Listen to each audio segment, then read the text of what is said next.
So welcome, ladies and gentlemen. It's time to answer those questions. Q&A Sunday, where I sit down and answer the questions you guys submit over at officialtruebrits.com. I'm probably going to have some PES PC gameplay in the background, maybe Italian, bit of Juventus, bit of Roma, see how we get on. I'm also going to have some Ultimate Team action possibly coming. Well, it is coming in the next few days. 1 million coins, and we're going to be opening 50 plus packs, and possibly also some 25k packs, so look forward to that. A new series that I thought, why not? Let's get rolling. Anyway, into the questions for today. I'm not going to keep this video too long, but I'm trying to bash through the questions.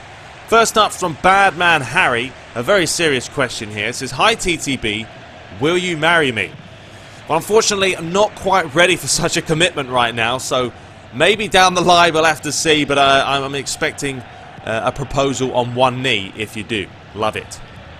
Alright, next up from Brandon Carter, says, "Who do you think will win the 2018 World Cup?"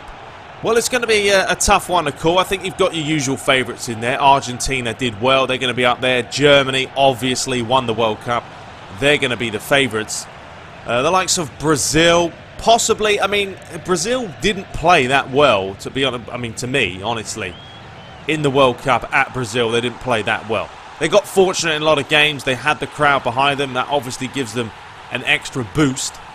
So how well they're going to do, not sure. They do need, a prolific goal scorer up top. Fred is just not going to cut it. For me, he's about as useful as Fred Flintstone. Just didn't do anything in the World Cup. And Joe isn't good enough. And I think there is one forward that's playing quite well. I can't remember who he is now. Plays in one of the European leagues somewhere. But they need a real quality forward. You've got the likes of, will Costa Rica do well again? Maybe, you never know. They had a great tournament.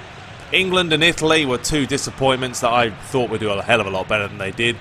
That was awful. Belgium, an up-and-coming team, youthful, have got good quality. They're going to possibly be up there this time because, they're still gelling together.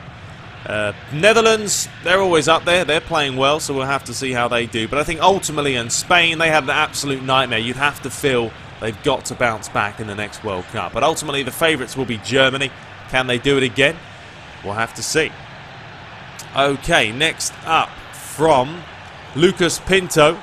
Says, "Hey TTB, do you like any sort of music and do you play any instrument?" Well, I did answer the music question, I'm sure, in one of my other videos. But I'm a very varied person. I like any sort of music, really, apart from sort of classical music. I don't get into that, and I don't like sort of Taylor Swift, Justin Bieber type of music. No, not for me. I like techno or trance, bit of dubstep, hip-hop, R&B, that kind of stuff. I'm down the gym, I'm working out, I put some workout music on, high beats per minute, gets you in the zone, pumped, balling, that kind of stuff.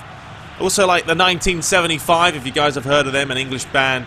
I think they're like sort of indie kind of type of music.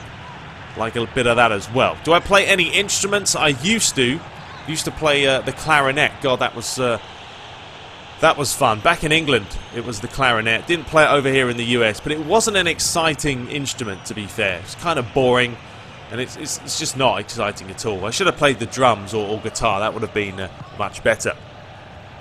Okay, next up from Brandon Cupsonet says, "What do you think of the new European Championship format and any predictions?" I think it's interesting. I like it. It's a change of pace. It's going to mix it up a little bit. It's going to add more teams, if you guys don't know. I think it's 24. I'm not sure. I think that's right. But it's going to be interesting to see how it works out. We're used to 16 teams and 32 in the World Cup, which means the top two teams progress. I don't know how it's going to work now. With 24, it's sort of a weird number. So I'm looking forward to it. It's going to be interesting. A change. Predictions, like I said, the same sort of teams as in the World Cup, except obviously Brazil aren't going to be in it, or Argentina.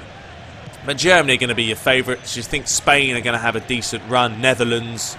I'd like to see England and Italy do well.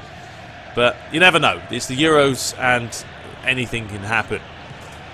Okay, next up from Vidsoik says, "Would you like to see Modric in the United kit next season?" Yeah, he's a decent player. I wouldn't say no to him. His quality. Went to Real Madrid. I think he's playing a lot better at Real Madrid than he did at Tottenham.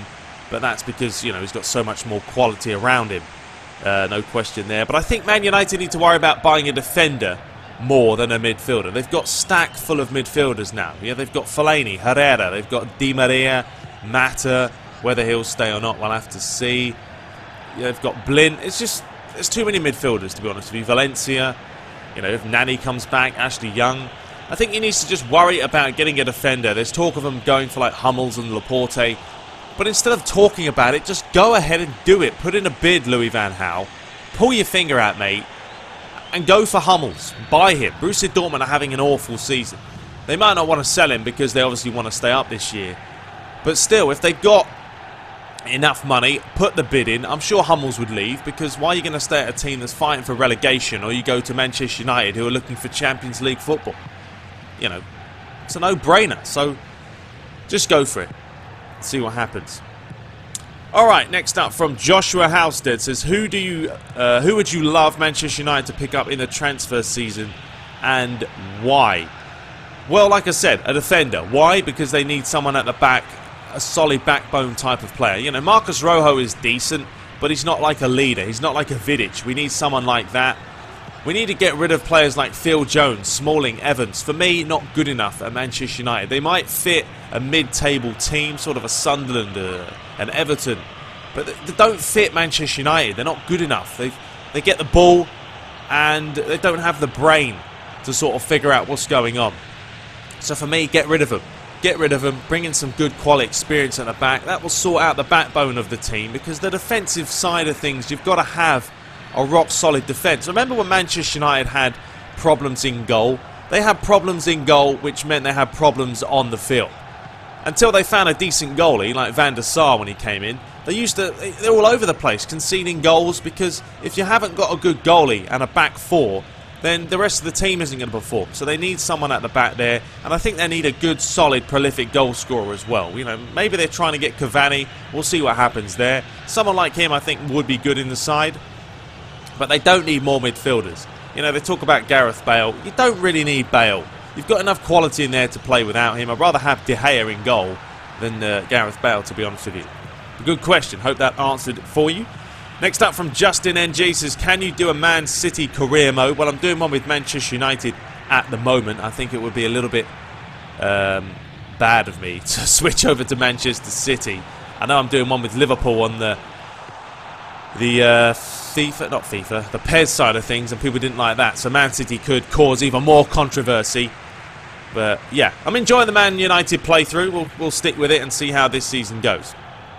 Next up from Jeff Sandro. Hi TTB, will Chelsea win the league? Well, if they did win yesterday, because I'm doing this video on Friday, then possibly. I mean, they'll be 8 points clear of Man City. That's quite a big lead. You know, they've got to lose a couple of games at least there.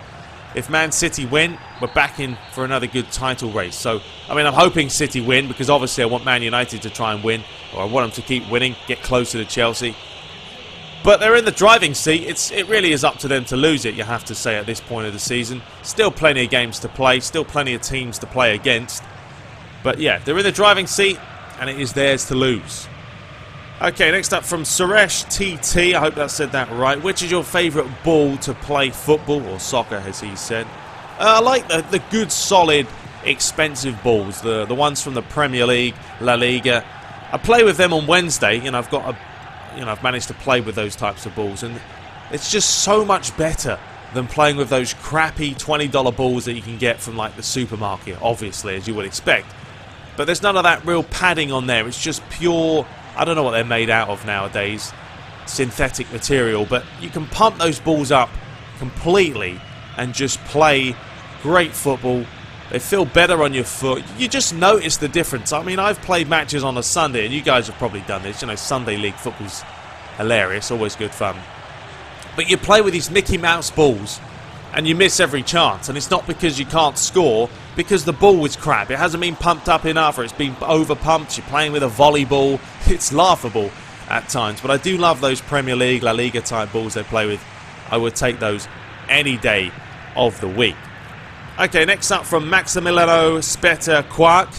Absolutely no idea if I said that right. Cracking name, though. Hi, TTB. Loving your videos. I've just one question. How do I put more stadiums in PES on PC? I think it's really disappointing that there are only 12 stadiums in PES. There were much more in PES 2013 where they put all Spanish stadiums in. Thank you. Yeah, it's disappointing. The reason why they had more in PES 2013, though, was because they had the Spanish license back then. They've lost that since then. Therefore, they've lost all the stadiums. So a little bit of a shame, unfortunately. And it isn't acceptable. I know what you mean. It's awful. When you have a look at FIFA, that have, what, 40, 50 plus stadiums in there. All the Premier League, because they've got the license, we know. They should be making more generic stadiums then. If you don't have the licenses, either put more generic stadiums in, Konami, or come up with a very, very, very good stadium editor. And I'm not talking about a Mickey Mouse stadium editor, I'm talking about a proper good one with a lot of customization. They should be doing that in the first place, but they're not. And how do you put more in? Well, you can use, if you have seen the PTE patch I did, there is an option there to add more stadiums, but you can only put one stadium in at a time unless you download a pack. So my recommendation would be to do that. Alright, and the final question for today, we'll keep this video short, is Montagaro Ooh says, you watch any series, Arrow, Walking Dead, and who is your favourite YouTuber? I watch some series. Arrow, my girlfriend watched that a few times, so I've watched that a little bit here and there. Walking Dead, I've never watched. I know, can you believe it? But doing YouTube and stuff is so time-consuming, guys. It's why sometimes I struggle to put out a video, because I go around her place on the weekend and I don't have time to do any videos, so I have to make 3 or 4 in advance and sort of schedule them. So that's why I run out of time, and I just don't have time to watch series. But I have watched Prison Break. I have watched The Office. I've watched the American version of The Office, which I didn't like at first, but now I love it. Like 4 times through, 200 plus episodes. It's crazy. Obviously, I've watched the English one, and I love that as well. But those are really sort of the only ones I've watched. I love Prison Break. I thought that was phenomenal. I've watched that a couple of times. But yeah, I don't watch too many series. Just too busy at the moment, unfortunately. Favourite YouTubers?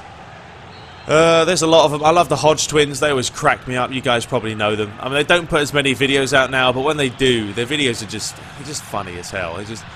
I mean, half the time they never even get to the point of the video. It takes them 3 minutes because Keith and Kevin are always interrupting each other. But I do love those guys. They are legendary. Let me know in the comments your favourite YouTubers, apart from me. I should be one of them. No, but anyway, hope you guys did enjoy it. Be sure to rate, comment, and subscribe. We'll be back for some more next week. Lots of more content to come, but until next time, take care.